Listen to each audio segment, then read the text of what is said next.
মূসা আলাইহিস সালামের একটা উম্মত ছিল, অর্থনৈতিকভাবে গরিব,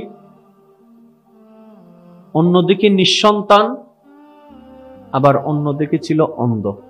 মূসা নবীকে একদিন গিয়ে বললেন, আপনি তো আল্লাহর নবী, আল্লাহর কাছে একটু আমার পক্ষ হয়ে ফরিয়াদ করুন, দোয়া করুন, আল্লাহ যেন আমাকে জীবনটা সচ্ছল করে দেয়, সুন্দর করে দেয়। মূসা নবী আল্লাহকে বললেন তার পক্ষ হয়ে।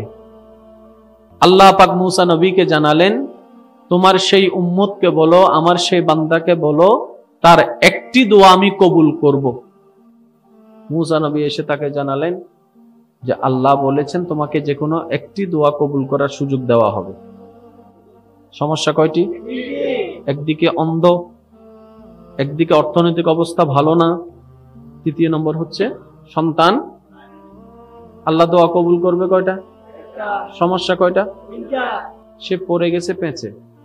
সে মূসা নবীকে বললেন, হুজুর একটাই যেহেতু দোয়ার সুযোগ, কি না কি দোয়া করে ফেলি, সুযোগটাই হাতছাড়া হয়ে যাবে, একটু সময় দেন, আমি একটু ভেবে দেখি। সে বাসায় গেল, পেরেশান হয়ে বসে আছে। তার স্ত্রীটা ছিল নেককার, তার স্ত্রীটা ছিল আল্লাহ ভীরু একজন মহিলা, সর্বদা যে কোনো পরিস্থিতিতে সুখে দুঃখে আল্লাহর প্রশংসায় নিজের জবানকে ব্যস্ত রাখত। জীবন নিয়ে কখনো হা হুতাশ করেনি, আল্লাহর উপরে সন্তুষ্টি থাকত। স্বামীর পেরেশান চেহারা দেখে স্ত্রী জিজ্ঞেস করলেন, কোন বিষয়টা আপনাকে এত ভাবনার মধ্যে ফেলে দিয়েছে? সে সমস্ত কথা তার স্ত্রীকে খুলে বললেন এবং এটাও জানালেন একটা মাত্র দোয়া কবুল হবে, যেমন তেমন দোয়া তো করা যাবে। এবার তার স্ত্রী বললেন, আপনি টেনশন করবেন না, আগামী দিনে তো মূসা নবীকে বলতে হবে, আপনি সারা রাত সুন্দর করে ঘুমান, আমি সকালে আপনাকে জানাবো। সকাল যখন হলো, ওই স্ত্রী তার স্বামীকে সুন্দর করে একটা দোয়া শিখিয়ে দিলেন। ওই দোয়াটা শুনে স্বামীর মুখে মুচকি হাসি ফুটে গেল।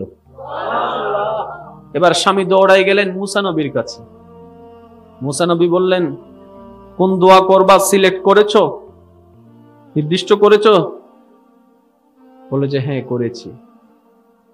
মূসা নবী বলে যে তাহলে বলো, আমি তোমার পক্ষ হয়ে আল্লাহর কাছে কোন বিষয়ে দোয়া করব।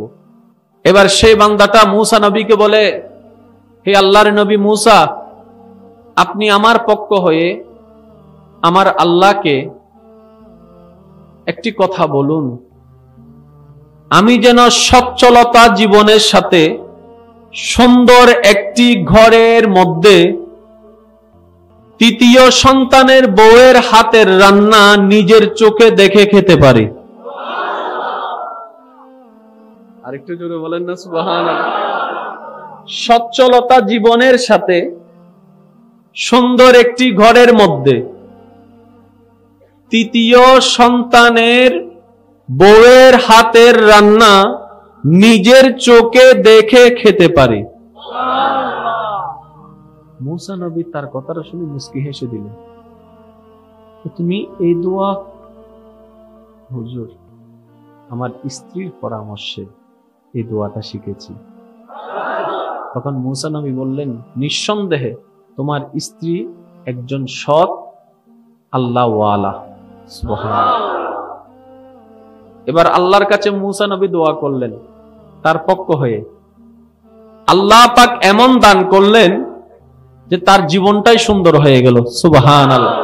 দোয়াটা কেমন ছিল দেখেন, সচ্ছল জীবনের সাথে, তার মানে গরিবী আর নাই, সুন্দর একটা ঘরের মধ্যে, তার মানে বাঙ্গা ঘর সুন্দর ঘরে পরিণত হয়েছে। নিঃসন্তান ছিল, সেজন্য কি বলেছে, তৃতীয় নাম্বার ছেলের বউয়ের, তৃতীয় নাম্বার ছেলের বউয়ের, তার মানে একটা নয়, দুইটা নয়, তিনটা সন্তান। শুধু যে সন্তান দেখবে তা না, সন্তানের বউ, বউয়ের হাতের রান্না নিজের চোখে দেখা মানে অন্ধত্ব চলে গিয়েছে। সুবহানাল্লাহ।